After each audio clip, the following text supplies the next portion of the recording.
Well, welcome everybody to another episode of Forever Bristol City podcast. Recording it on a Sunday morning, live on YouTube and X, and obviously on Spotify, etc.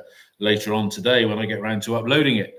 Up at Preston, before the game, we'd have taken a point. They were the highest placed side we've played so far this season.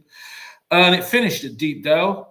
Preston 0, City 0. I was looking at some of the comments of Preston fans, and they thought we were the best side that they'd played this season, which is a compliment to us, no doubt. A win, and we would have gone second, but 7 games gone. How many points on the board? 12 points on the board. I think we'd have all taken that. I've offered at the start of August. I'm delighted today to be joined by my I'll call him my co-anchor, Dave Tubby, and joining me here side by side, the Proclaimers Tribute Act. It's me and Neil Sutton. Guys, come to you first, Dave. A game we should have won. Yeah, you look at the performance and how can you not be pleased with it? You know, that there was a period in the second half that was real low quality from both teams, but overall, you have to say that we dominated the game. So when you look at it from a pure performance point of view, of course I'm pleased. But going forward, I can't help but be worried. The injuries we have mixed with the redundant options on the bench is a huge cause for concern because we can't just keep relying on 11 players for 85 minutes game after game after game. So I'm pleased with yesterday, but worried going forward. The summary. What were your thoughts, Neil? Well, I think it was very positive yesterday. First and foremost, Another clean sheet, third of the season. Well, I thought after the difficult game we had last Sunday, we were worried about going up there. They've started strongly, quite a powerful team. We thought, how are we going to respond to it? I thought Atkinson being in the starting line was massive. Yeah, I think that was a massive uplift for everybody to see him out there.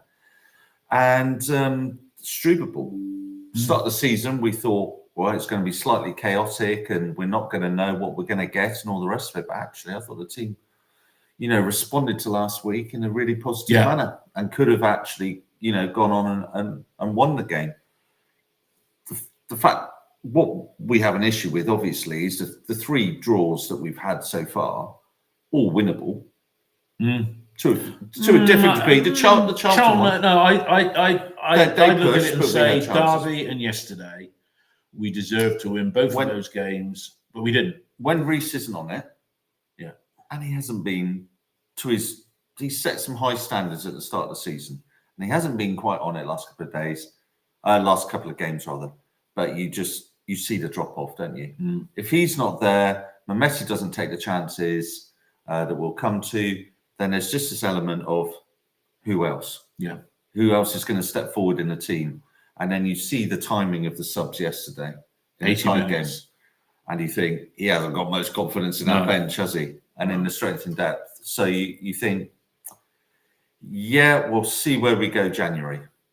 But if we're still in the hunt. But moving into next season, there's a number of players on that pitch yesterday that aren't going to be at the club. Yeah. Well, we'll talk about that. And we'll also give our pennyworth on the alleged takeover investment in the club from certain people.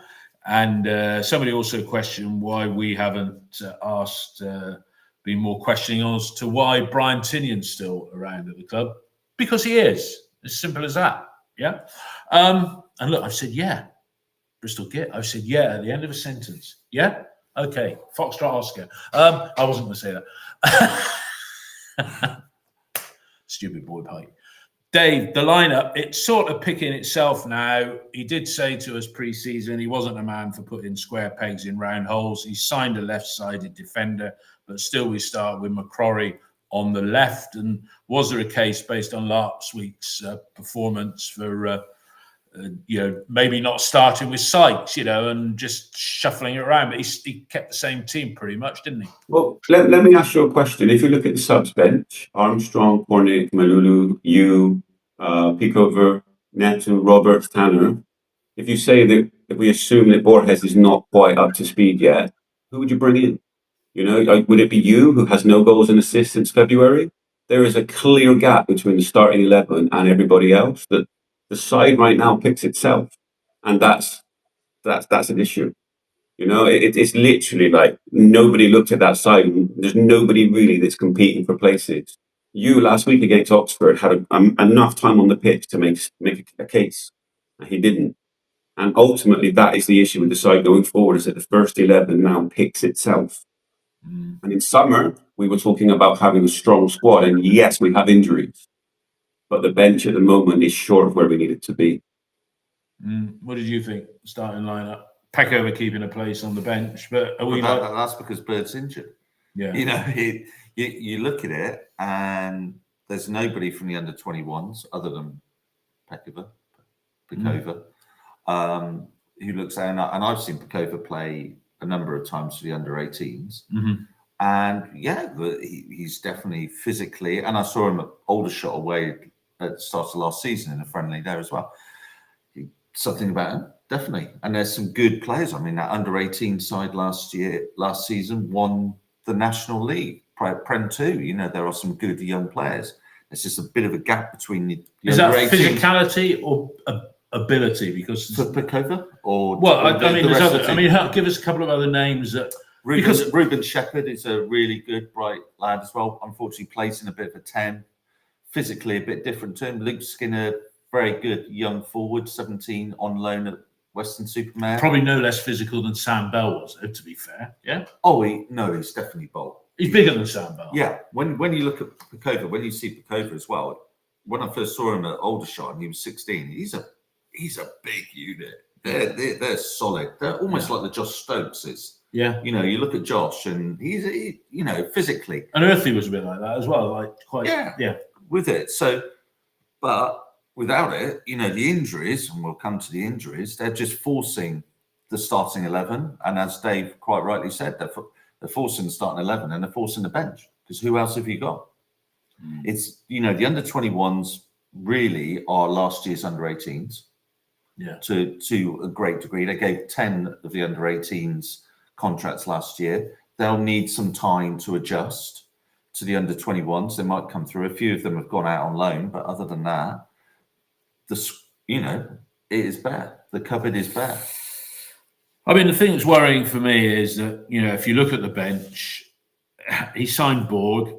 He should be somebody he believes in to come on. And are you telling me that with a pre-season, and I don't know if did he play any minutes for Borough? Yeah, a few. He's played a few minutes. But then we see players that are out after injury. I mean, look at Max Bird. Well, you know, he came back and he's injured now, right? But he didn't have a pre-season worthy of the name because he was getting over injury. So when you say Borg isn't ready, I don't buy that.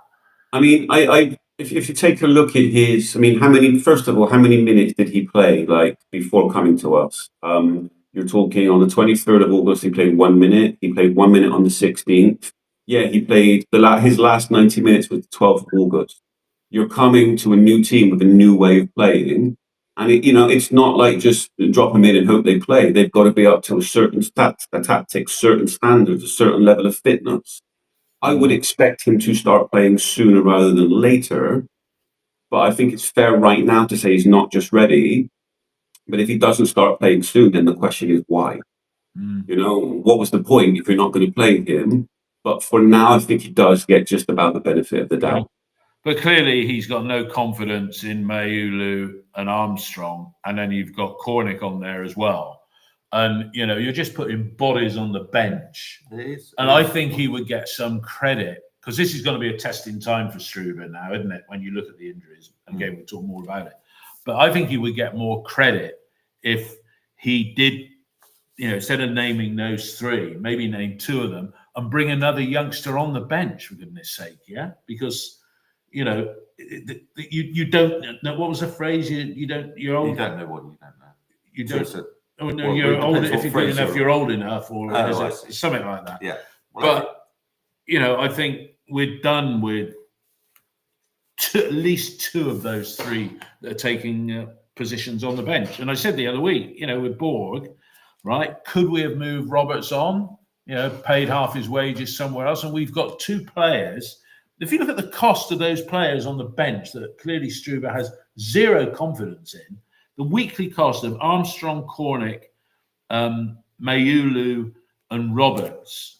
Yeah, the weekly cost of those. Dread to think how much that is, but there we go.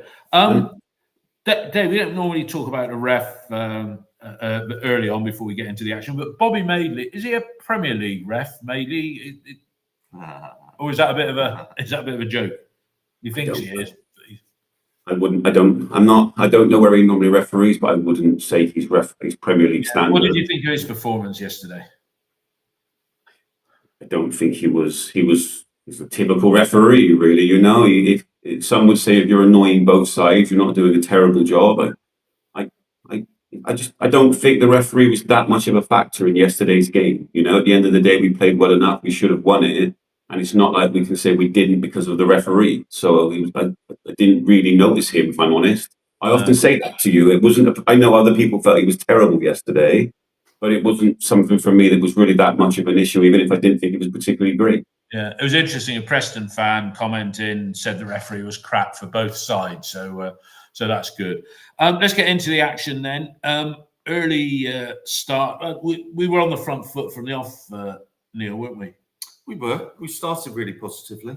There were periods of the game where they were going to have chances, and they did have chances. But I think overall, Heckingbottom in his press conference, we had more of the ball, we had more of this, and I'm looking down at the stats, and 50-50, isn't it? No, 47-53 in our favour. So I think there was an element of control within it. The passing at times wasn't great from us, but I mean that was a really hard game to go to. We said we were all quite fearful of going to Preston, and actually, that game, and it was a very different game to what I was actually expecting. Yesterday. You expected more from them. I expected more from them. Yeah, absolutely. Dave, we had. Sorry, Dave, we had. I don't think that Preston were poor. I genuinely think we made them look poor in the way we set out, and in that way, all roads lead through Viner. Viner makes that way of playing work, because yesterday Sykes was slightly more inside, another body in the middle. Viner is the guy essentially that's got to produce the most crosses and create the width out wide. And because he's able to do that job and get back, everything just works. And we talk about football in terms of breaking the lines. Every time we won the ball yesterday, we'd already broken the first line. Yeah. And it was creating a lot of stress on the Preston team. They weren't comfortable having the ball. No. And they didn't want to go long because they knew that they were going to lose it. And it was a case of us making them look poor rather than Preston being poor. And that's how good that first 11 is. They are a very strong team in the Championship. Yeah. That's a very good point, Dave, because and in the headline on the forum, I think I put, a game we should have won against inept opponents. And you've rightly pointed out there, where is it that we're so good that we make Preston look inept? And we did in that first half. They just didn't really know what to do at all. They caught us on the break. We'll come on to that in a second a couple of times. But they were, and against Oxford. Now, Oxford, were they that good against us last week that they made us look poor? Or were they just good? And you have to accept sometimes that a team's better than you. I think the Oxford had been coming. They drawn with Coventry, I've got a season ticket holder in my office, Oxford season ticket holder, and their performances for the season sort of belied their league position. And then they go and lose yesterday to Sheffield United. But Sheffield United at some stage, they were never going to finish at bottom, were they? They were always going to win a game at some stage. But they'd drawn 2-2 against Coventry. They'd drawn 2-2 against Leicester, albeit Leicester were down to 10 men. So, that was coming. And realistically, there were still chances for us last week when on the previous podcast. Yeah. It wasn't completely inept. It's just they scored 3 good goals. Yeah, and it happens, doesn't it? Dave, the chances very, very early on. I think Atkinson bought a save from the keeper. Then on 16 minutes, the first of, I'll call it 3 chances that Anis Mehmeti had. Yeah, I don't think he's going to sign a contract for City, and I think that's being agitated by his agent as much as anything else. And if he harbours desires for playing for the likes of Tottenham, who were allegedly being linked with him, but a chance on 16 minutes, he was put through. I can't remember by who, but he put in a run and put in a shot that was saved. I mean, you've just picked it out. Who played the pass? Again, it was Viner. Was it? Yeah. That was his level of performance yesterday. He was everywhere. He was fantastic in everything. But it's the composure in the chaos to understand where the free players are on the pitch. And finishing aside, because finishing does count in football, Mehmeti was sharp yesterday. You know, he was looking for the spaces, he was looking for the pockets, and he was looking to do damage. And even when he didn't finish, he was up and at it again. And that first chance, to be honest with you, it was a good.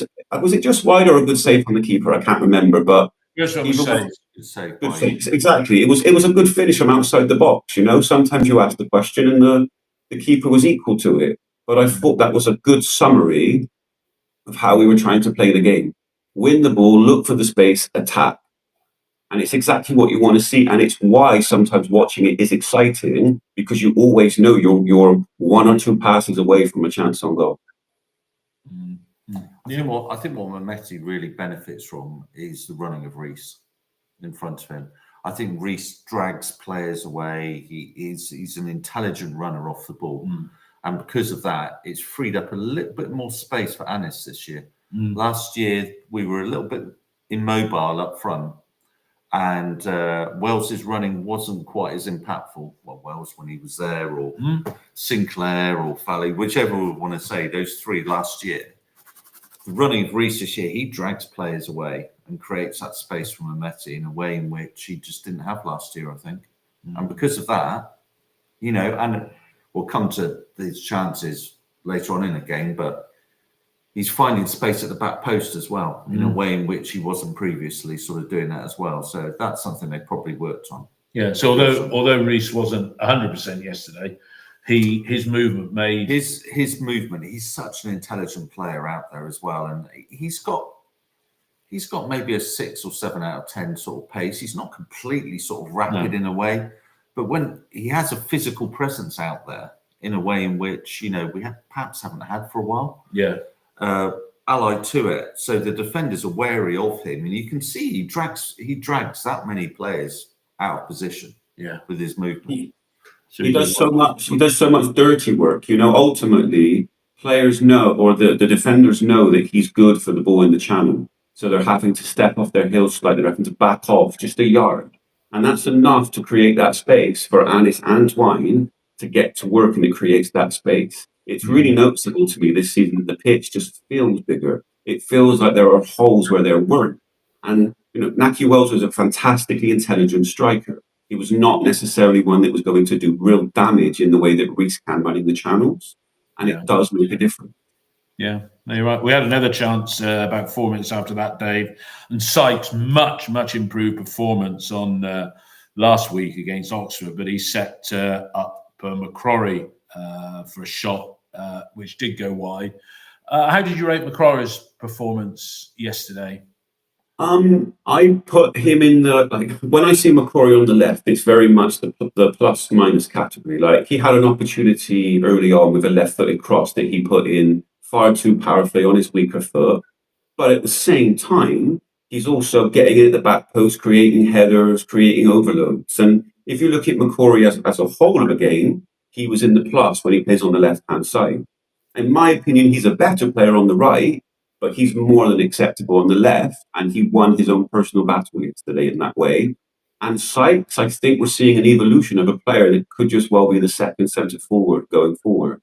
Because yesterday he played a little bit more inside, he's finding those inside channels, and he doesn't look out of place there because he understands the angles of the runs. And I really think there's a possibility in the next couple of months that he might well be the second striker. I wouldn't put him alone, but playing off of Reece in that way if we have to adapt formation at any point. Neil, when we're so dominant as we were in those early stages, we are going to get caught on the counter. And the first one they had, I think it was Dobbin, broke through on the right, set up Osmajic, that's the right pronunciation. Vitek came out and quick off his line, did well in that situation. Vitek, where he's been a bit slow, arguably a couple of times earlier this season. I don't know if so. I think we set very high standards for Vitek. He set high standards for himself, hasn't he? Yeah, no, and you know, yesterday there were saves that you would have expected him to make. I didn't feel that they were sort of outstanding saves in the way some of his saves this year have been outstanding. There were saves that he needed. What you saw yesterday in that game was two good keepers. Yeah. And you and know, Iverson's one of those that we would have harboured desires on getting in days gone by. Iverson, I was surprised that Leicester, well, mind you, I mean, Leicester came down, Leicester let him go, and we spoke about, well, I'm not sure on his pod, but likewise, Preston, he was one of their first signings this year, and we were all impressed by the signing of Iverson this year. I don't know what he's been like in their other games, but certainly yesterday was man of the match. Yeah. And he was impressive throughout the game, and you just saw, when you see an ex-Premier keeper or a decent keeper like we have now, it makes such a difference to the team. You confidence in the back line and all the rest of it, that your keeper has the potential to do something outstanding. Yeah, and that just, you know.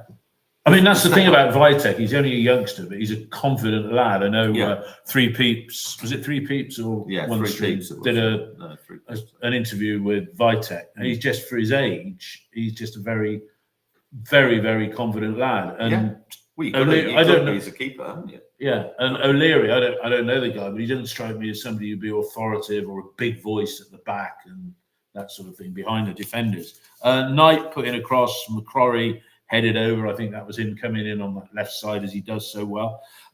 Dave, Neil said that Vitek did saves that you'd expect him to, but on 26 minutes, he did a double save from their player Gibson. I mean, the first one was good, and the second one, I didn't see him. He obviously got a touch, otherwise I wouldn't call it a double save. But, you know, again, that was Preston under the cosh, but you've always got to be on your guard against those sort of chances, haven't you?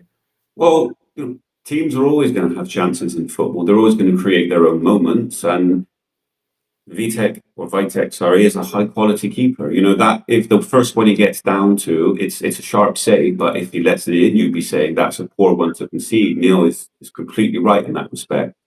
I just think that he's more reassuring. Like, you don't expect him to make an error at any point. When there's a throw in the box, you expect him to claim it. You expect him to get down.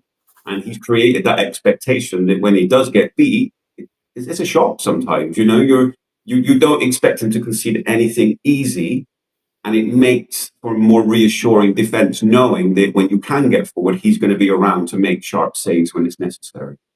And I use that. I mean, I went to the Fulham game, stood in that way, and you could just tell with Lumley the difference that you can palpably. When I manage the teams or take the football teams, and obviously in the past, having somebody behind you that you're just not sure of, whether it be communication, whether it be distribution, whatever, it just gives this feeling of uncertainty throughout, and that can spread really, really quickly. So if you've got confidence in that last line of defence behind you, it just builds confidence in the actual team itself. And I mean, 7 games, what we conceded 7 goals in 7 games? Yeah, something like that.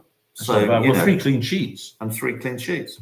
It was interesting. I was watching it on Robin's TV, and Lewis, he's a good match analyzer, Lewis. He sat there. I mean, I think Robin's TV have got it dead right this season, just with everything they do. But Lewis, he said City look like they're playing with a plan, and Preston, everything they're doing is off the cuff, because, you know, we just thwarted whatever their game plan was. And it was interesting. Paul Heckingbottom, he's had 11 matches in his managerial career against Bristol City, and he's only won 3 of them, and that was against when he was managing Sheffield United against us. So we must be a little bit of a bogey side for him.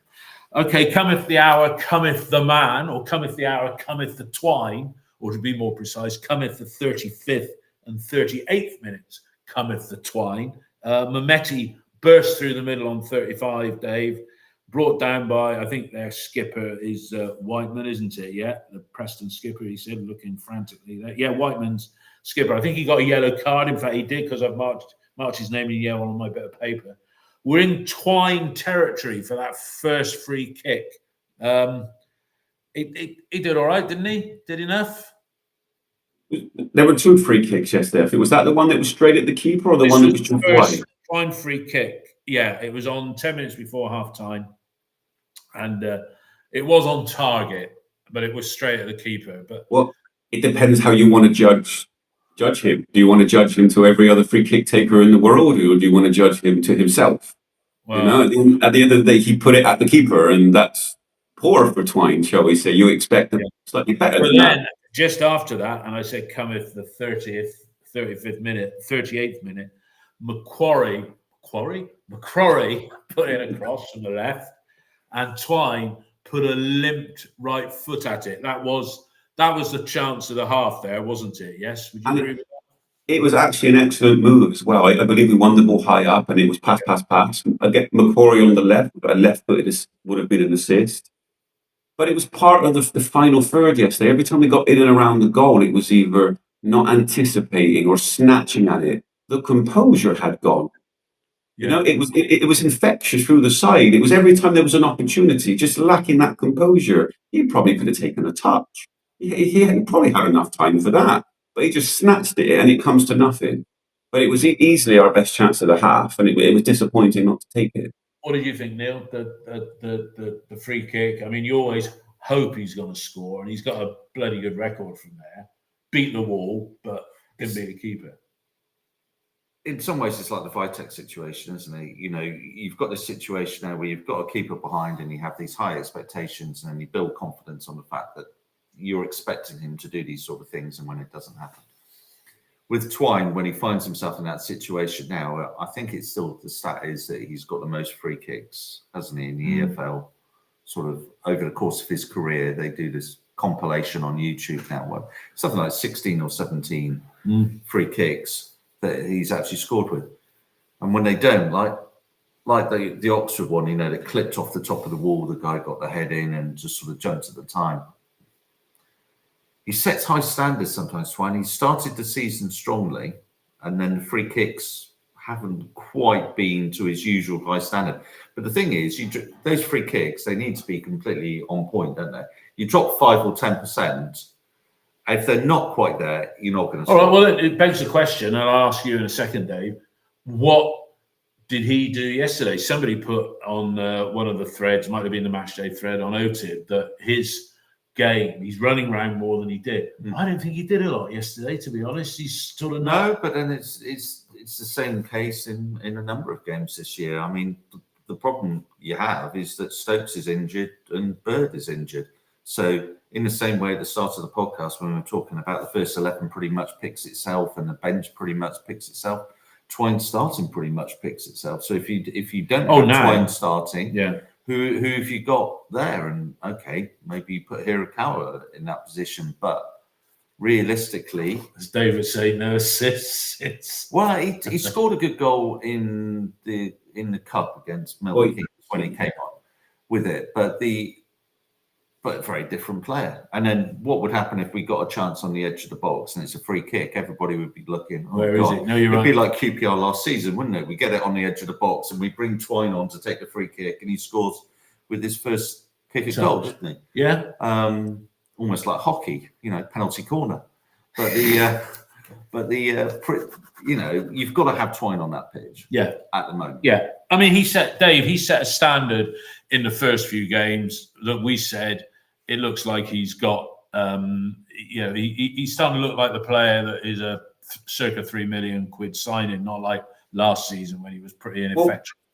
Yesterday, I thought he played well, but as a tandem, because ultimately we're here saying that the team played well yesterday. Well, why did they play well? Because the front three, adding in the wing backs to that, pressed as a tandem. And Twine has really impressed me this season with his off the ball work.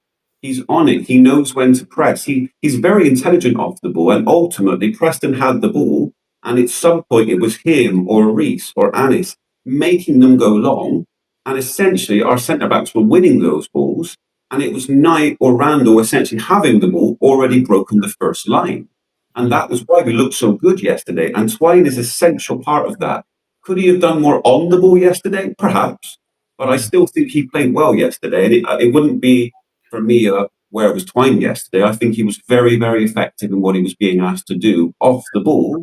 And that's just as important as what you do off the ball. Yeah. No, that's a good point. I think Don makes a very good point with Sykes, actually. Go back to sort of Oxford away last season, edge of the box. Yeah. With regards to Sykes strikes ball, I mean, we're kind of sometimes with our corners, his set piece delivery, Twine. I just In my mind, I always think it's set piece delivery, whether it be corners or whether it be free kicks or whatever. Crossing free kicks, not shooting free kicks. It's a bit mad. You expect, you expect more. Yeah, I think from it really, and the best crosser of the ball, I think, wide is Sykes. Yeah. When you look at some of his crossing. Yeah. First half, as I say, we deserved to be in front at halftime, but we weren't. But 41 minutes, we got Viner and Knight in the space of 20 seconds. Both had shots blocked, and it would have been no more than we deserved if we'd have gone in 1 or 2 goals to the good, really, on the balance of play. There was a fear that we were going to see a different Preston in the second half. And we didn't. And we didn't. We got to half time and I thought, oh God, we haven't taken our chances. Yeah. Are we going to see that switch at half time and they're going to come out different? Like last season, wasn't it? When they came, or was it? No, the season before or something, when we were slow to adapt and we lost 2-0 up there. Last season we won 3-1 with the handball goal. But a couple of seasons ago there where they switched at half time and they just came out and blew us away second half. But we just didn't see that, did we? No, we didn't. We've got one of these Pride of the West, the Art for Fans mural that's on the side of the wall at Ashton Park. We got one of these to give away. I'm trying to think of a competition question to ask. So Dave and Neil, while we're chuntering away. Did anybody answer the question last week? What was that? The one you posted in the podcast. Oh, I can't remember. About the goals scored in the season. Oh, I forgot. Right, I'll think of a question. Look, this is a size.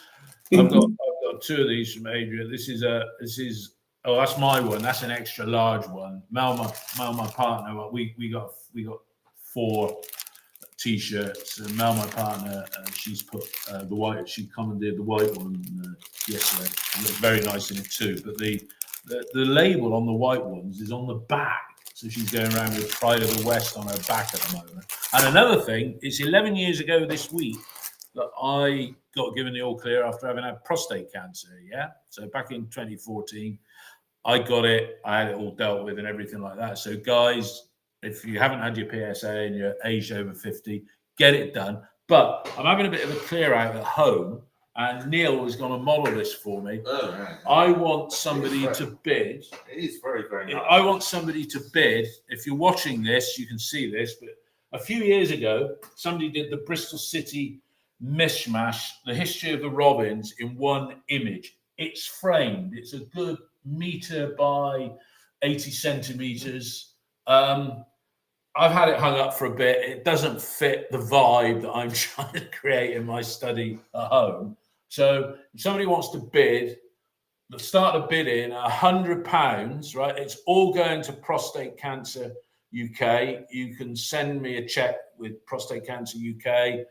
Contact me on headhuntergb@gmail.com. But you can make your bids on the side here. I want a bidding to start £100. Yeah, it's the Bristol City mishmash by Ryan Wallace.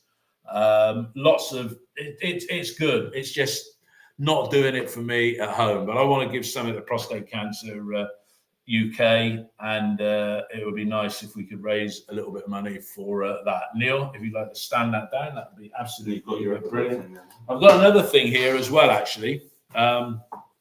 This is City through the years, different types of shirts that they've worn in the mold of Subbuteo players. So we've got like Nicky Maynard with an RSG shirt on, Jerry Gow with the 1977 away kit, red shirts, black shorts. Norman Hunter in that same 76, 77 white shirts, black shorts. You go forward to Famara Diju in the Lancer Scott red and white stripy thing. Again, it doesn't fit quite what I want to have hanging up on my walls. Anybody wants to make a bid for that, start a bidding on that one at £25. And it's framed, lovely black frame. Okay, there we go. Anyway, moving on. Second half, as Neil said, we expected City to face more of a battering from Preston, but they didn't. In fact, most of the second half, it got a bit scrappy. for he got why is David bald? It's got nothing to do with chemo or anything like that all those years ago. All right, that's just called old age. Yeah. Second half was pretty bad, really, but we had the chances again to win. Dave, on the hour, just about should have been a goal. Really, McCrory, good ball out of defence. Mehmeti 1-on-1. Knocked it wide. That should have been a chance, shouldn't it? Should have been. Well, was a chance. Should have been a goal. It's this. I mean, first of all, how did we get there again? It's the energy in the press, and it's in our own half. And Preston are trying to go through us. And first, Sykes steals the ball, goes back to them. They're in a bit of panic mode. Then again, it's Randall. Randall plays the pass to Mehmeti, and because Macquarie's looking to get forward, because he's in attacking mode and not safety first mode and waiting to see that we've got the ball, he's already running. And when Mehmeti doesn't get it through the legs, it rebounds to Macquarie, but it's not by luck. He's there because of the desire to get forward. And from that moment, Anis is 1-on-1.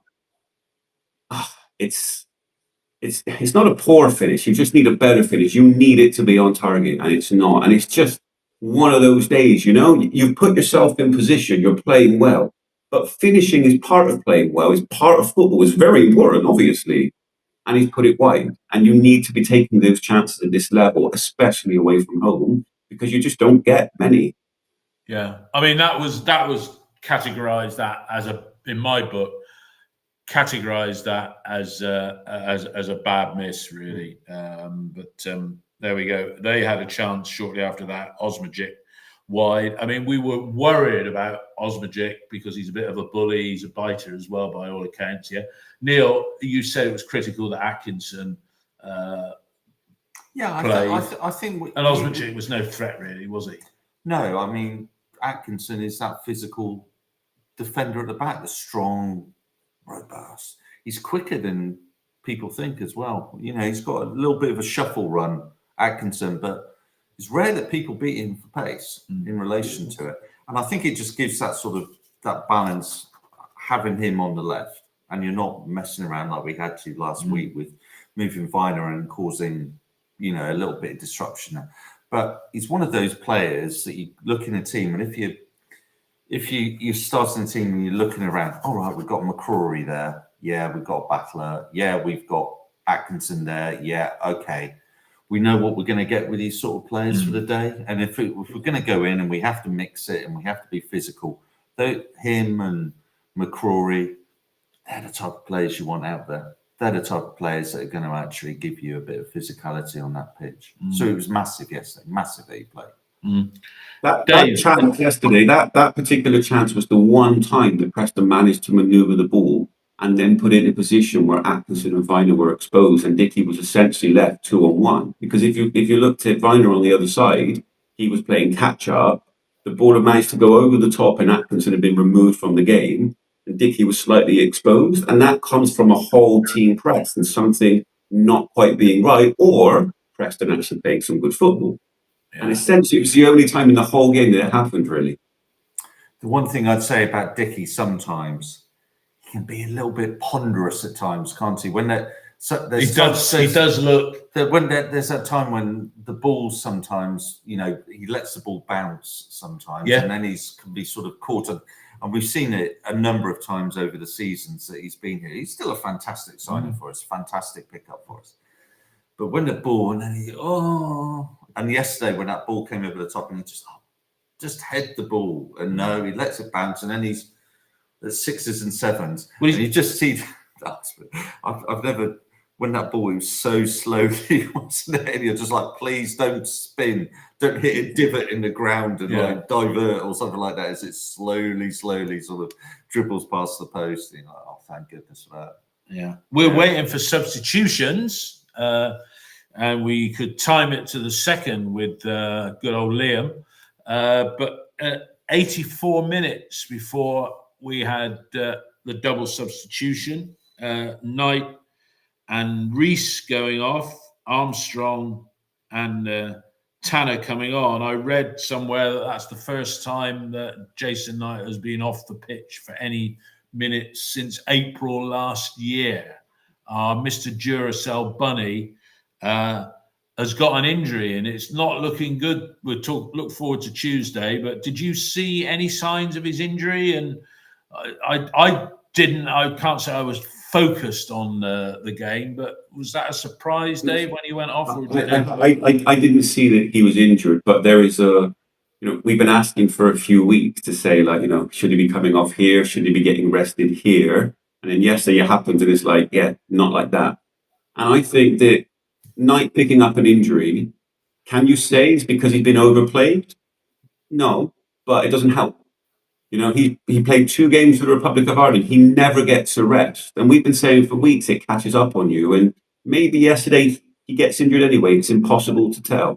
But playing and playing and playing, no matter who you are, it doesn't help. And ultimately, he's had opportunity to be rested. And him going off yesterday, we have a central midfield crisis. And I have a feeling that Viner is going to be the one, just based on what happened yesterday. And if you remove Viner from the right centre-back position, the whole formation has issues. And I know we're going to talk about the future later, but of all the times to get injured, now is not the moment.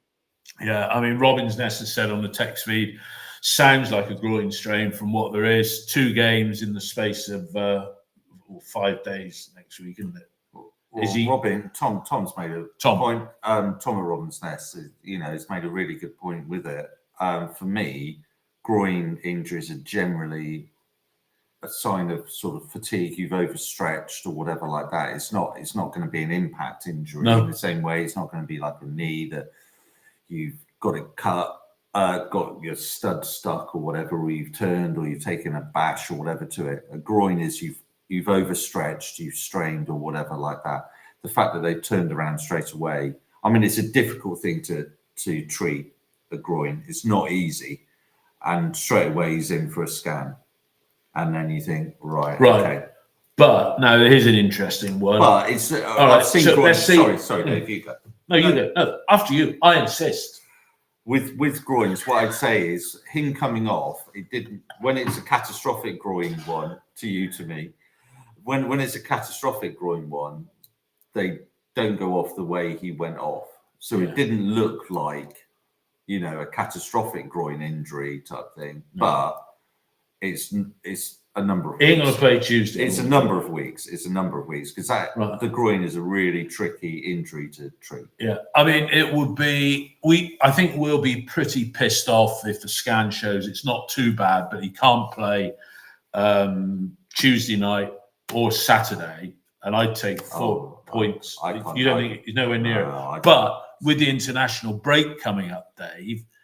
Look what happened with Max O'Leary. I mean, he was hobbling around like a one-legged goalkeeper for the last 5 games of the season, 7 games of the season, and then he pops off with Ireland to play international games. We really want Knight now to have a rest until Carrow Road on October the 18th.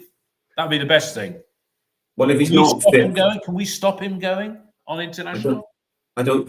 It's a very dangerous game to play with professional footballers that have a pride in playing for their country. Ultimately, it comes down to Knight and how he feels. Personally, I wouldn't want to see him going on an international break if he's not fit playing for us, because we do need him, and we're lacking at the moment. And we're talking about him going off, and Viner is the midfield option. I know Sykes has played there as the midfield option. All of a sudden, it's who? You look at the bench and it's short. And over the last, shall we say, from the beginning of last season, we haven't blooded youth players. We don't really have anyone that can come in easily. We've played these players into the ground over the basically last season and going into this season, that first 11 and a few other bits and pieces. We're now paying that price, because if you look at the injury list, it's adding up. It's Prigg, it's Williams, it's Bird, now it's Stokes. And now it's Knight. There are a lot of injuries that would be in the first team, or at least asking the question. McNally, Pring, and O'Leary. Throw that little. Sorry, McNally as well. McNally as well. We're even seeing Ian. If you're listening, you always used to say the 6 to 8 players always unavailable. And we're in that ballpark at the moment, but I don't think it's common to us. I don't read too much about what's going on at other clubs, but Norwich seems to be. It would be Norwich, wouldn't it? They seem to be having a bit of an injury crisis at the moment as well. Reading their fans up there. Neil Armstrong coming on for Reece. Jeez, I mean, I bring on Harry Cornick in that situation because he's got a footballing nous that comes with being a 30-year-old player, and he can run around with as much impact, I would have thought, in 10 minutes as what Armstrong does. I mean, you know what you're going to get with Armstrong, but there's no control in what Armstrong does, is there? There's something about Cornick, isn't there? There's got a movie title there, wasn't it? Was that something about Mary? That's something about Cornick. Yeah. There's something about Cornick that 3 managers now have gone, yeah, but no. It's not just Struber, Manning before him, Pearson before him. All 3 of them. I went to Millwall away last year, and he came on. He was fantastic, and he scored, and everybody went mental, and all the rest of it. And you thought, okay, he's going to take that and then move forward. And then he got picked up a bit of an injury afterwards as well, unfortunately. And then we go into this season, and I always feel that Harry Cornick can actually bring something to the team, but no manager brings him on, really. Nobody really gives him the chance. I don't know whether there's a collective issue at the club with Cornick in the fact that they obviously want to move him on, and he's going to go on anyway, isn't he? No, but they want to move him on as a player. Yeah, and he's. But he can do that. I'm happy to be here. Yeah, all the rest of it, and you see him, and he's happy, and he's joking. He's not sulking or anything like that. He's probably a good player to be around the team. He's probably quite popular. You see him on a lot of the videos, always at the front, and all the rest of it with it. But surely yesterday, do you know what I mean? Just try something in that situation other than Armstrong, because you know what Armstrong's going to bring you. He's going to have a certain physicality. I mean, if you're a tired defender, you look across and you see Armstrong coming in, you're like, oh, he's going to run around. I'm really tired. All the rest of it. But I think people's patience with Armstrong's gone, hasn't it? Gone. And I pretty much feel like the team feels that as well a little bit. They look across to see Armstrong coming on, and they kind of know, right, well, we're going to pass the ball, we're going to make the run. He's not going to find us. We're not going to get the ball back. We're not going to do this. We're not going to do that. And then you're just a little bit like, everybody's. What do you think, Dave? What do you think? Those B movies that are so bad you have to see them. That was like Armstrong yesterday. His first touch was so poor that he won a free kick. And that's the level that you're talking about with him. And it's just like Cornick appeals to fans because you see the effort in the way that you don't always see it in the body language of Armstrong. Yeah. But at the end of the day, when you have 3 managers that look at a striker and go, no, you're not for me, you kind of have to respect it. It's like they're seeing something day in, day out in training that says, you can't contribute to the way I want to play. I would go with him because I don't see how he can be worse than the options we've got. And I've seen a few comments in the chat about the injuries, and I don't know if the injury crisis is worse than at other clubs or not. But what I would say is when you combine it with our poor recruitment, it hurts. And our recruitment isn't terrible across the board. It's just we are paying the price for having certain players that will not get a look in. Yeah. Let's just take it back to the Brian Tinian situation, yeah, because Tinian gets pelters all the time, and we don't know what he's like as a person and what have you. But at this level, right? At this level, not every player that you sign is going to be rubbish, right? And if you're going to be hung, drawn, and quartered on the basis of you signed Armstrong and Mayulu, and maybe you overpaid Twine for Twine, but you're appeasing the needs or the requests of the then manager. You look at some of the other players that have been signed during his time in charge, and you're going to win some and you're going to lose some. Yeah. So recruitment at this level isn't going to be perfect. Yeah. That's not a justification for keeping Tinian, because that was the story all through the summer. He's gone. And he's still there. Last summer has got to be a little bit about Manning as well. He's got to be a bit culpable in the players that he brought in, because ultimately there's no way that You know, I'm not a huge fan of Tinian. We've done that to death over the years, but it's not him alone, is it?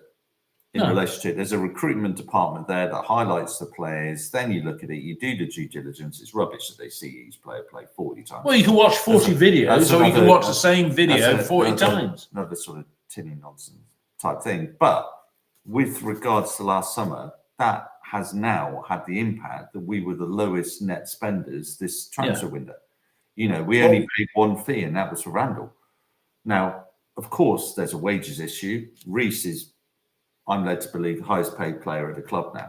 Quite rightly. You get him on a free.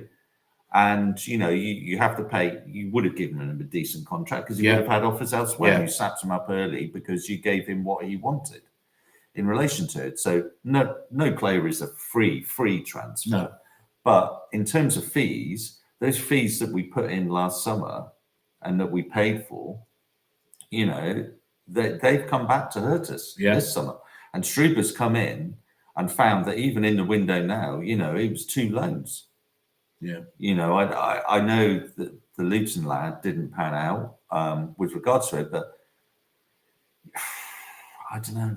McGuane losing. No, well, interesting. You know, something I was going to bring up McGuane because he's been injured the whole time because everybody's saying the midfield crisis shouldn't have got rid of McGuane. Dave, speak. I think that we look at Armstrong and Fally as like the signature moves. I actually think that you is the poster boy for failed, mismanaged recruitment because he was brought in for a 4-2-3-1 as a right winger. We then pivoted away from that. We haven't played it since. And then in January, we doubled down and signed him permanently. Now, if somebody wants to tell me that was something we had to do, fair enough. But he makes no sense within this side. He just doesn't make any sense in the way we're playing. And if all of a sudden we switch, okay, I get it. But nothing about Struber shows that he will be needed within the way he plays because he doesn't really play with wingers in any way that he shapes up. And he's the poster boy for mismanagement. And ultimately, Armstrong and Mailulu just aren't good enough at this level. We shouldn't be saying, "Oh, I think there's a player in Fally." It shouldn't be that point. And having Armstrong there, I get it, having one of them, but not both. And then you've got Cornick, who, as a person, he's obviously on a good wage and doesn't want to drop off. You've got Roberts that had no inclination to move, or nobody wanted to pick him up. And our issue I don't know if this happens at other clubs, and maybe I should, but we seem to have players that don't move on. We seem to never be able to shift them because nobody else wants them. So are we overpaying and paying them too much to move as too much of a drop down? It just speaks of mismanagement. And when you get injured, like now, and having injuries, you start to pay the price. Yeah, because I mean, I think sorry to interrupt. Yeah, I think you make that's a very good point that you've made there, Dave. And I think the situation is getting back to Tinian, is that, you know, we know, or we're led to believe, Tinian as an individual doesn't have a great relationship with Danny Coles, which extends back to their playing days. So a lot of these stories, look at the way Mark Sykes, so I'm going to be critical of Tinian here. Look at the way Mark Sykes was treated. The club took up the option on his deal at the original terms when they could have said, we're going to give you improved terms. So Mark Sykes is somebody that he's okay. He's a good championship squad player. But back in the summer, we could have given him a better deal than the one that was the terms that he joined on, that allegedly less than Murphy is earning. Is that correct? Yeah. And then the other thing I was going to say, somebody said on here, why didn't we do a better deal with Conway? Apparently, Tinian's offered Conway a contract and then reneged on it. And probably Tommy Conway, whilst he's doing okay, I bet Taunton-born Tommy Conway, I think I'm right in saying that. Yeah. I bet he'd much sooner still be playing up front for Bristol City in a team that is far more attack-minded than he is up in Middlesbrough, which is the back end of the earth, if you've ever been there. It's a horrible place, yeah? But so on the one hand, I said, don't hang everything on Tinian, on Mailulu and Armstrong. But on the other hand, he's made some strategically bad decisions as well. What worries me more than anything is that apparently in the new reporting structure, Ashley, Struber reports through Tinian into Tom Rawcliffe. And that seems a bit strange. Yeah. Just building on what Dave spoke about there as well, the whole Twine issue last year. Twine is a good addition for the club. but the management of that negotiation was just awful, and we ended up overpaying massively on what it. But then because that negotiation was so awful, then we had to bring in Earthy, and then we found ourselves we paid a loan fee for West Ham and his wages, and you bring in this player and then that, and then and then the two guys up, and it wasn't fragmented. It's not joined up. It's not joined up right, and is it? It's not a Lee Johnson bag, clubs in the bag. It's not a Lee Johnson type scenario. Let's bring 60 players, but you had the money. You had the Scott money last year and the last bit of the Semenya money, and it all got wasted. Yeah, I mean, Tom Robbins-Ness, he's agreed with me here. He said, crazy how the Conway situation was handled. I hate it when people let personal grudges get in the way of the end result. Absolutely. Right. Absolutely. If you actually look at the team though, like in some way, shape or form, with a few exceptions like Viner, most of them have been recruited at a certain moment. So they do a lot right when it comes to the starting 11. It just feels like they've really let themselves down when it comes to complementing them and competition for places, because we don't have enough of it to withstand injuries. Yeah. Okay. We haven't wrapped up the game yet. No, we have one more thing to do. we got two more incidents to talk about, and one that was defining, and I guess you give Mehmeti the benefit of the doubt on this one. But Dave, 88 minutes, Twine free kick. Lewis commented he liked the way Twine gets it to sort of go over the wall and bend, but this one went wide. Yeah. It was that. Yeah. I'm saying it again. Yes. Speech impediment. Blah, blah, blah, blah, blah. But then 90 plus 4 minutes, Mehmeti doing his John Barnes inside the penalty area. Great save, or should he have buried it? Well, first of all, to highlight it, it was Viner that played the pass in again. You can argue the defender made a slight error, but it was just in the right position. It was hard for him to get to. I think it's a careless finish, but it is a worldie of a world-class save. It is put in a position where really he should score, but where Anis puts it makes it possible to make a world-class save, if that makes any sense. Because the keeper doesn't see it. He just puts a hand there. He just makes himself big and essentially hopes. Anis had more of the goal to aim for, but I would call it a careless finish, but a world-class save. Neil? I think Everson just typified the day that he had. He did it really, really well in that situation, and he just made himself big in that situation. But a little bit of composure, he just needed to roll it in. He could have rolled it into the far post. He didn't need to blast it. He's got it there. He's blasted it, and actually by blasting it, it's hit Everson. Well, it's a save. It was a very good save, but he's made himself big, and it's hit him. It's not as if Everson has come forward whipped his hand up, and whipped his hand up, and it's hit it. But it's the type of thing that if you don't hit it with that pace, it hits the hand and it goes in. But because you've hit it with that pace, the law of physics, everything, it's doubled and it bounces out because of the actual pace that he's actually hit it. So he's hit it too hard in that situation. But if he got his head up, which he can do, well, he did fantastically well to get it. What he needs to do is just pass the ball in there, doesn't it? Yeah. He's literally on the 6-yard box or just outside. Stroke it home, as they would say.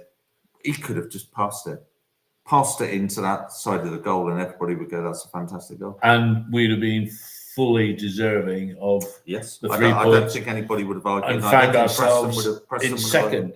Before we look forward to Tuesday night's game against Ipswich, quickly followed by one against QPR on Saturday, I have to say, BBC, your standards are falling, certainly at local level. I speak as somebody, if you haven't read it, My Championship Club, do a little article on the BBC website these days for £0. BBC, was I right in thinking that Cheltenham lost at Grimsby yesterday? They did, yeah. Right, so up goes the board on BBC last night on Points West, and it says Grimsby won, Cheltenham 7, but they're reading off the piece of paper and saying Cheltenham got hammered 7-1. But what made it even worse, right, was that they spelt Grimsby Grimsbury. Yeah. There's no U in Grimsby. Like somebody used to say, T in Britain, who put that in Scunthorpe, but there is no U in Grimsby, right? I thought that's bad, slipping of standards. I mean, I am a frustrated journalist in my youth. I wanted to do that, but I screwed up my English at an early stage. I was the only person in my school, Nailsea School, 1974 vintage year, the only person in my school who got CSE grade 1, but I was stymied. I didn't get English Lang and English Lit. Arguably, some might say English Lang, it comes across in this, because I say, yeah, at the end of the sentence. Yeah, agree? Anyway, that was that, BBC. Turkey Al Sheikh, 7.2 million followers. He denied that he was involved. He said he has no interest in buying Bristol City. There were people up at the HBC this week. I thought that it might have been the other Middle Eastern investors. Is it Q80? It's the Qatari lot. Qatari investment who fund. own PSG. That's something and nothing, isn't it? Yeah, I can't see them investing in a championship team if they were going to invest in PSG. The difficulty for them would be if they were going with a Premiership team, and a top Premiership team, then they would have issues with the Champions League. Yeah, with PSG. With the PSG sort of thing. So I think whilst you can't make any money out of PSG, and French football's a bit of a farce because of it, yeah, that was even worse than the Turkey. Even worse. So as I see it at the moment, I do not see anything happening. I think they're this season. I think they're always talking. They're always talking, and we are an attractive takeover potential, but I think it's just we're attractive at the right price. Well, yeah, it all depends what we're asking. I think the sporting quarter complicates things a little bit as well. I think when if you're looking at it as a project, if you were Lansdowne, is this the right time to sell? Probably not. Is the end of the sporting quarter legacy project a better time to sell? Probably. Yeah. In relation to it, I mean, I think I said to you the other day that I've heard rumours that the Flyers aren't actually going to be playing at the exhibition centre now. Well, where the hell are they going to play then? Well, this is a difficulty because the Flyers, basketball in this country is the BBL went bankrupt twice or something in the last couple of years, and maybe they've looked at it and the cost of actually running the Flyers in that exorbitant or whatever in it, and maybe the new people that are taking on the running of the exhibition centre think that they could actually make more money in a different way in relation to it. But you mean the sporting quarter and not have it as the exhibition hall's still there, but right. They would having the basketball team playing the exhibition. Is that the basketball team were going to play? I didn't realise it was the exhibition hall. So, the temporary seating there, basically. And then move it. So the plan was to have them in there, but that's all up in the air. We've got the Bears having takeover talks as well. So there is a little bit of... It's all a bit of a mess. Let's focus on the football. That's what we're here for. We're not really interested in all the peripheral stuff at all. And the league championship continues Tuesday night against Ipswich, and then Saturday against QPR. Dave, if you look at these next two home games, I'm looking at the league table at the moment. QPR are sat there, 1 point behind us. They've won 3, drawn 2, lost 2. But more importantly, Ipswich, 2 wins, 3 draws, 1 defeat. 4 points from the next 2 games would make it 16 from 9. We'd be very happy with that going into the international break, wouldn't we? Oh, of course you would. 16 from 9. I mean, at the end of the day, even after 1 point from the last 2, because of the hot start, we're still 4th place right now. But 10th place has 11 points. So it's getting tighter. If you want to stay in the conversation, you need to start picking up points. And, like people say, it's 1 point on the road yesterday. The next 2 games are at home. Yeah, Really need to be picking up 4 points. Like, there's no reason why we can't win both with the asterisks of injuries. And Mr. P, I have a question for you. In terms of the lineup, there's been a few comments in the chat as well. What would you do? Would you find someone else to go in as midfielder? Would you change formation? That's a good... Well, you've raised 2 things there. Would you change formation? I mean, everybody said what a great game Zach Viner had yesterday, defensively as well as going forward. He played the last 10 minutes in a more advanced position. And Neil, Zach Viner to solve the midfield problem, even though McCrory has played in midfield before he came south of the border. What would you do Tuesday in particular as a start? If I was the manager, I'd try to minimise the amount of changes in the team. So the way I would do it is I would have Sykes in middle. Yeah, I'd have Sykes and Randall, because then I wouldn't, and then I'd have Tanner coming in at right wing back, and then that would, you know that you're going to have Leif Davis left there at left wing back, who is one of their main thrusts, and I fancy Tanner more against Leif Davis than I do Sykes against Leif Davis anyway in that situation, on a one-on-one situation. So Sykes for me in the midfield. I wouldn't change Tanner. I wouldn't take Viner out of that back three. I think that back three played well together yesterday. You put a centre back. If you had another centre back option, put Tanner there. Nah. Why?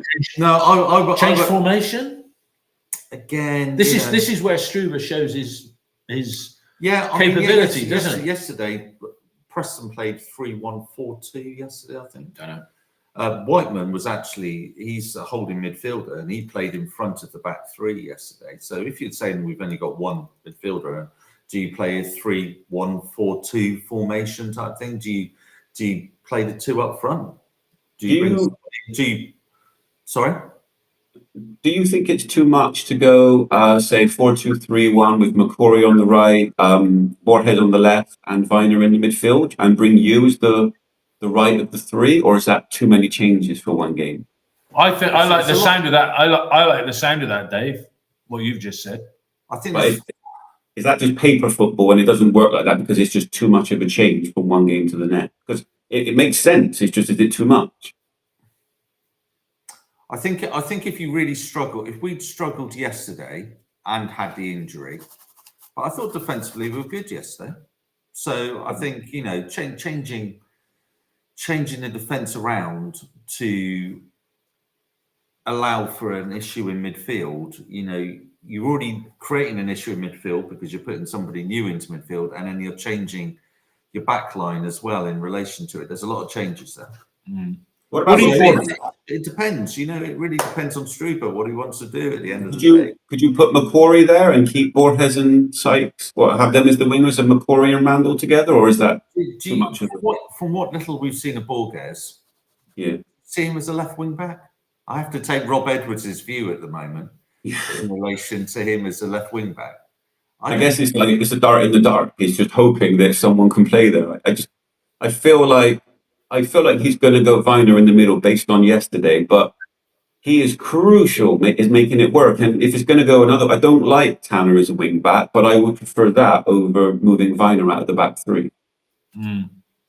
Yeah, I just think Sykes there is the minimal type effect on the rest of the team in relation to it, and then you can bring you on potentially in that situation. But if it's not working, then you can go back to the 4-2-3-1, or you've got options. But do you start with that upheaval, or is that something that you just consider, if it's not working, then we can go to plan B, and you can have your plan B in relation to it? I personally would minimise the changes, but have it as a plan B. So if you need to revert to it, you can revert to it. I've shown my naivety or powers of observation big time. Has Dave Gerhard demonstrated to you that he's got a plan B, that he can alter the shape in games? Because he does seem, he seems to be playing McCrory on the left when, Sykes can play on that left wing back as well, and McCrory is, you'd think, he's naturally right-footed. Play him. Well, it's difficult to say. I mean, first of all, it's like we're not talking about Morrison anymore as the left wing option. He's well down the pecking order. He's not even making the bench at the moment. No. In terms of the plan B, some people, I know last week he kind of had three up front. With Reese, I think it was Armstrong. But to me, that's not a plan B. That's just throwing a dart and hoping that it was a works. panic. That was a panic the way we finished at Oxford, right? That was just shambles. It's just get everybody up front. And to be honest with you, that comes with the territory sometimes of people that like chaos. Sometimes you just throw it in and hope it works. But it's not a plan B. There is a difference between, right, I'm just going to try and force something. I'm not happy with what's happening on the pitch. I'm going to make something. I haven't really seen a plan B yet because we haven't really adjusted formation. However, he does manage in game. He makes tweaks. So it's not like we're going to play this way and we're only going to play this way. We're making we're adapting. So to give you an example, and I'm repeating myself slightly. Yesterday we were set up when Preston went long. We had no real answer to Oxford's way of playing. But yesterday it was, we're going to win the headers. Knight and Randall are going to be the first guys, line broken. And we do adapt. If we see a danger, we're not playing the same way. Look at Sykes' game yesterday. That's the first time we've seen him more as an inside channel to maximise Viner. There are adaptations. So I would say there are multiple plans in play in every game because he's a manager that manages what he sees on the pitch, not the preparation beforehand. He does that, but you can tell he likes being in the trenches, adapting to a game of football, and that's what you want. Yeah, no, that's very true. They're a good side, Ipswich. They haven't started well, but Philogene up front for them. Well, and Sammy Soddick's in midfield for them as well. Yeah, but is Wes Burns still there, by the way? Yeah, he's injured. He's injured. Right. In relation to, I'm just looking at their team. They've lost a few players. They lost a little bit of momentum coming down, but none of the teams coming down. Leicester have been poor, isn't it? And then the two teams coming up, we didn't know how Wrexham and Birmingham. I watched Wrexham Derby before the game yesterday. Wrexham. All that money that they'd ploughed in, I'm sure they didn't think, oh, God, they put all this money in. Arguably, that Lewis O'Brien should have been sent off for that challenge. It was an awful challenge. He got a yellow card for it. And then, of course, it goes and scores the goal. So they could easily have lost at home to Derby yesterday. So they've struggled. Birmingham have struggled. Birmingham's struggling, yeah. But, none of them have set the light. So the team's coming down. Coventry are doing well, aren't they? Yeah, but they're only a point ahead of us. No, true. In relation to it. So it's only Middlesbrough who are really sort of, seem to have consistency. Well, let's look at what we got Tuesday night. Birmingham, Sheffield Wednesday. They got a point, Sheffield, but you'd expect Birmingham to win that. Blackburn, Swansea, God knows. Us, Ipswich, Hull, Preston, Leicester, Wrexham. You'd expect the Leicester win. Middlesbrough, Stoke, interesting because Stoke have done reasonably well under Mark Robins. Sheffield United, Southampton. And then the 8 o'clock kickoff, Derby versus Charlton. I guess there's probably fixtures on the Wednesday, the 1st of October. Norwich home to West Brom. And Millwall, Cov. Not easy for Coventry. Portsmouth, Watford, QPR, Oxford. And then at the weekend, next weekend, it's the East Anglian Derby, Ipswich versus Norwich. So you just know if Liam's still in a job the following week, when he plays us after the international break. That'd be interesting to see if they get their first home win of the season. I want to feel like this team and Struber gets a fair crack at it this season. They've shown us enough to show something, and it will be a real disappointment if it's injuries, because there are a lot of key players injured that have played parts over seasons. Like even Williams isn't there. Stokes and Bird both getting injured at the same time, and now nice. Pring, McNally, that there are so many injuries. If we can get to Christmas, Dave, and be in the top 8 with all the players coming back and getting back to full fitness, and the others will get injured as well, but if we can get to Christmas in the top 8, you're absolutely right, because on paper, right, we maybe don't even need to do anything in the transfer window in January other than maybe move out Mayulu, Armstrong and Cornick. Just get them off the wage. Just get them out of the place, yeah? And maybe bring in a lone striker as backup to Reece, yeah? Somebody of quality. But if we can get, with all the injuries we've got, and we're coming into some tough fixtures over the next couple of months, aren't we? Very tough. This is going to find out just how good we are, yeah? And can I just say as well, I miss going to Ashton Gate a lot. I really do. But it's the kind of situation when there are injuries, when the team's up against it. It's a very intelligent crowd. They know how to play that 12-man role. And you cannot underestimate these two games being at home, how powerful that can be.